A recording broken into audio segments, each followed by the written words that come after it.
ಸಾಮಾನ್ಯ Shri D K Shivakumar ಸಾಹೇಬರು ಇವತ್ತು ಕರ್ನಾಟಕದ ಮುಖ್ಯಮಂತ್ರಿಯಾಗಿ 4 ಗಂಟೆ 10 ನಿಮಿಷದಲ್ಲಿ ಇವತ್ತು ಅಧಿಕಾರ ಸ್ವೀಕರಿಸಿದ್ದಾರೆ.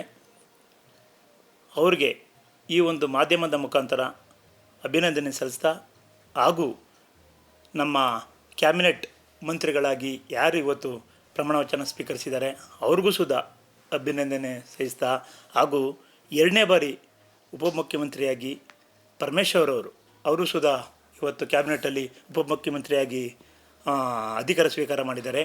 ಹಾಗೂ ನಮ್ಮೆಲ್ಲರ ನೆಚ್ಚಿನ ಕರ್ನಾಟಕದಲ್ಲಿ ಸಿದ್ದರಾಮಯ್ಯ ಸಾಹೇಬರು ಅವರು ಇವತ್ತು ಏನಿದೆ ನಮ್ಮ ಡಿ ಕೆ ಸಾಹೇಬರಿಗೆ ಅಧಿಕಾರ ಬರೋಕ್ಕೆ ಅವರು ಒಬ್ಬರು ಮೂಲ ಕಾರಣ. ಯಾಕೆಂದರೆ ನಿಮಗೆಲ್ಲ ಗೊತ್ತಿರೋಂಗೆ ಕರ್ನಾಟಕದಲ್ಲಿ ಕಾಂಗ್ರೆಸ್ ಪಕ್ಷನ ಅತಿ ಹೆಚ್ಚು ವರ್ಷ ಅಂದರೆ 8 ವರ್ಷದ ಅವಧಿಯಲ್ಲಿ ಒಂದು ಸರ್ಕಾರನ ಅವರ ಹಿಡಿತದಲ್ಲಿಟ್ಕೊಂಡು ಇಲ್ಲಿವರೆಗೆ ಸಾಧನೆ ಮಾಡಿದ್ದಾರೆ ಅಂದರೆ ಅದು ಹುಡುಗಾಟ ಅಲ್ಲ.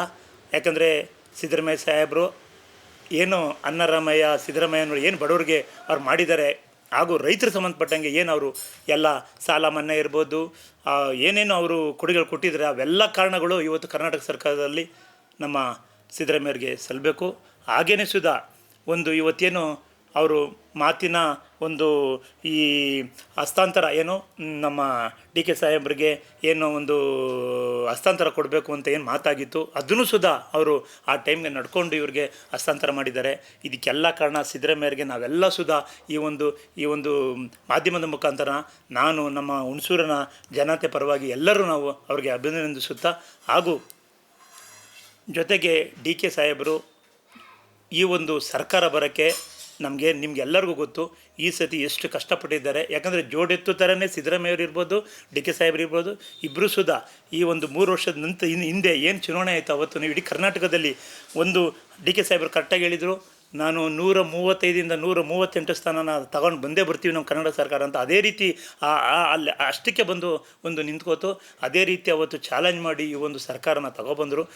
ಇದರಿಂದ ಇವತ್ತು ನಮ್ಮ ಡಿ ಕೆ ಸಾಹೇಬ್ರಿಗೆ ಸಿದ್ದರಾಮಯ್ಯ ಸಾಹೇಬರು ಅಧಿಕಾರನ ವರ್ಗಾವಣೆ ಮಾಡಿ ಇವತ್ತು ಒಳ್ಳೆ ಅವರು ಈ ಹೆಸರನ್ನ ಯಾವತ್ತೂ ಸುಧಾ ಸಿದ್ದರಾಮಯ್ಯ ಸಾಹೇಬ್ರ ಹೆಸರು ಎಲ್ಲೋ ಅದು ಕಪ್ಪು ಚುಕ್ಕಿ ಇಲ್ದೇ ಇವತ್ತು ನಡ್ಕೊಂಡಿದ್ದಾರೆ. ಅದಕ್ಕೆ ನಾವೆಲ್ಲ ಚಿರಣೆಯಾಗಿರ್ತೀವಿ ಅಂತ ಹೇಳ್ತಾ, ಹಾಗೆಯೇ ಮುಂದಿನ ದಿನಗಳಲ್ಲಿ ಡಿ ಕೆ ಶಿವಕುಮಾರ್ ಸಾಹೇಬರು ಇವತ್ತು ಗೊತ್ತಿರಬೇಕು ಕರ್ನಾಟಕದಲ್ಲಿ ಅವರು ಯಾವಾಗ ನಮ್ಮ ಸಿದ್ದರಾಮಯ್ಯ ಸಾಹೇಬರು ಅವರ ಹೆಸರನ್ನ ಮುಂದಿನ ದಿನಗಳಲ್ಲಿ ನಮಗೆ ಡಿ ಕೆ ಅವರಿಗೆ ಮುಖ್ಯಮಂತ್ರಿ ಮಾಡ್ತೀವಿ ಅಂತ ಅವತ್ತು ಹೇಳಿದ್ರು.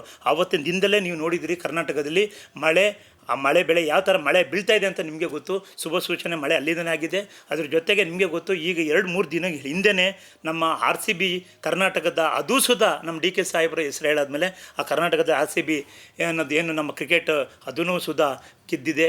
ಮುಂದಿನ ದಿನಗಳಲ್ಲಿ ನಾವು ಒಂದೇ ಮಾತು ಹೇಳೋದು, ಯಾಕಂದರೆ 28 ಏನು ಚುನಾವಣೆ ಬರುತ್ತೋ ಆ ಚುನಾವಣೆಯಲ್ಲಿ ಡಿ ಕೆ ಸಾಹೇಬ್ರವರು ಇನ್ನೂ ಹೆಚ್ಚಿನ ಸಂಖ್ಯೆಯಲ್ಲಿ ನಮ್ಮ ಈ ಅಧಿಕಾರಕ್ಕೆ ಬರೋಕ್ಕೆ ಹೆಚ್ಚಿನ ಸಂಖ್ಯೆಯಲ್ಲಿ ಕರ್ನಾಟಕವನ್ನು ಎಲ್ಲ ಕಷ್ಟಪಟ್ಟು ಇನ್ನೂ ಹೆಚ್ಚಿನ ಸಂಖ್ಯೆಯಲ್ಲಿ ಇವತ್ತೇನು 137 ಸೀಟ್ ಇದೆ, ಇನ್ನೂ 170 ಸೀಟ್ವರೆಗೂ ಗೆಲ್ಲಕ್ಕೆ ಅವರು ಕಷ್ಟಪಡ್ತಾರೆ ಅಂತ ಹೇಳ್ತಾ, ಹಾಗೆಯೇ ನಮಗೆಲ್ಲ ಗೊತ್ತಿರಬೇಕು, ನಿಮಗೆಲ್ಲ ಇವತ್ತು ರೈತರೆಲ್ಲ ಏನು ಕಷ್ಟಪಡ್ತಾ ಇದ್ದಾರೆ. ನಾವು ಈ ಮಾಧ್ಯಮದಲ್ಲಿ ಕೇಳ್ಕೊಳ್ಳೋದಿಷ್ಟೇ, ಇವತ್ತು ಒಳ್ಳೆಯ ಅವಕಾಶ ಸಿಕ್ಕಿದೆ ಡಿ ಕೆ ಶಿವಕುಮಾರ್ ಅವರಿಗೆ. ನಮ್ಮ ಎಲ್ಲ ರೈತರು ಸಂಬಂಧಪಟ್ಟಂಗೆ ಮುಂದಿನ ದಿನಗಳಲ್ಲಿ ಆದಷ್ಟು ಅವರ ಕಷ್ಟ ಸುಗಳಿಗೆ ನಮ್ಮ ಡಿ ಕೆ ಶಿವಕುಮಾರ್ ಅವರು ಸ್ಪಂದಿಸ್ತಾರೆ ಅಂತ ನಾವು ಮನಸ್ಸಲ್ಲಿ ತಿಳ್ಕೊಂಡು, ಹಾಗೆ ದೇವರಲ್ಲಿ ನಾವು ಕೇಳ್ಕೊತೀವಿ ಡಿ ಕೆ ಶಿವಕುಮಾರ್ ಸಾಹೇಬ್ರಿಗೆ ಒಳ್ಳೆಯ ಅಧಿಕಾರ ಸಿಕ್ಕಿದೆ. ಮುಂದಿನ ದಿನಗಳಲ್ಲಿ ಅವರು ಎಲ್ಲ ರೈತರಿಗೂ ಏನು ಕಷ್ಟ ಇದೆ, ಸಾಲ ಮನ್ನಾ ಇರ್ಬೋದು, ಏನೇನೋ ಆಗೋ ಯೋಜನೆಗಳು ಅವ್ರು ತಲೆ ಇಟ್ಕೊಂಡಿದ್ದಾರೆ, ಅದೆಲ್ಲ ಸುಧಾ ಅವರು ಮಾಡಬೇಕು ಅಂತ ಕೇಳ್ಕೊತಾ, ನಾವು ಈ ಸಂದರ್ಭದಲ್ಲಿ ಹುಣಸೂರು ತಾಲೂಕಿಂದ ನಮ್ಮೆಲ್ಲರ ನೆಚ್ಚಿನ ನಾಯಕರು ಮಂಜಣ್ಣನವರು ಅವರು ನಿಮಗೆ ಹೋದ ವರ್ಷ ಅತಿ ಕಮ್ಮಿ ಓಟ್ಗಳಲ್ಲಿ ಅವರು ಸೋತಿದ್ದಾರೆ. ಇವತ್ತು ಯಾಕೆಂದರೆ ಮಂಜಣ್ಣವ್ರಿಗೆ ಬಲ ಬಂದಂಗಿದೆ. ಯಾಕಂದರೆ ಇವತ್ತು ಏನು ನಮ್ಮ ಸತಿ ಸಿದ್ದರಾಮಯ್ಯ ಸಾಹೇಬರಿದ್ದರು ನಮ್ಮ ತಾಲೂಕಲ್ಲಿ ಅವ್ರದ್ದೇ ಆದಂಥ ಬಲ ಇತ್ತು.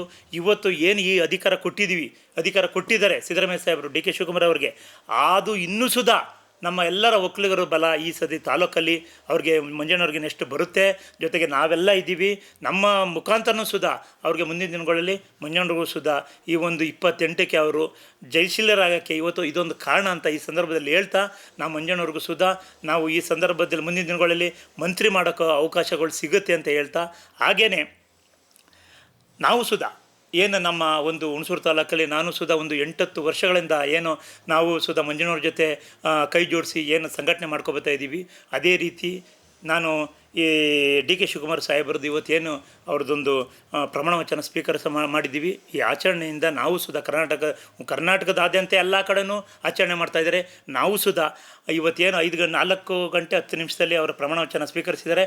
ನಾವು ಬೆಳಗ್ಗೆ ನಮ್ಮ ಹುಣಸೂರು ತಾಲೂಕಿನ ಗದ್ಗೆಯಲ್ಲಿ ಮಲೆ ಮಹದೇಶ್ವರ ಸ್ವಾಮಿ ಕಣ್ಗಣೇಶ್ವರ ದೇವಸ್ಥಾನದಲ್ಲಿ ಅವರ ಹೆಸರಲ್ಲಿ ಒಂದು ಪೂಜೆ ಮಾಡಿ, ಜೊತೆಗೆ ಲಾಡು ಹುಣಸೂರು ತಾಲೂಕಲ್ಲಿ ರಾಜು ಶಿವರಾಜೇಗೌಡ ಅವರ ಸ್ನೇಹ ಬಳಗದ ವತಿಯಿಂದ ನಾನು ಒಂದು 20,000 ಲಾಡುಗಳನ್ನು ಎಲ್ಲ ನಮ್ಮ ತಾಲೂಕಾದ್ಯಂತ ಎಲ್ಲ ಹೋಬಳಿಗಳು ಸಂಬಂಧಪಟ್ಟಂಗೆ ಬಿಳಿಕೆರೆ ಇರ್ಬೋದು, ಅನಗೋಡು ಹೋಬಳಿ ಇರ್ಬೋದು, ಚಿಲ್ಕುಂದೆ ಇರ್ಬೋದು, ಬನ್ನಿಕೊಪ್ಪೆ ಇರ್ಬೋದು, ಹುಣಸೂರು ಟೌನ್ ಇರ್ಬೋದು, ಎಲ್ಲ ಕಡೆಯೂ ಒಂದು 20,000 ಲಾಡುಗಳನ್ನ ನಮ್ಮ ಎಲ್ಲ ನನ್ನ ಒಂದು ರಾಜೇಶ್ವರ ಸ್ನೇಹ ಬಳಗದಿಂದ ವತಿಯಿಂದ ಎಲ್ಲ ಸೇರಿ ನಾಳೆ ಹಮ್ಮಿಕೊಂಡಿದ್ದೀವಿ.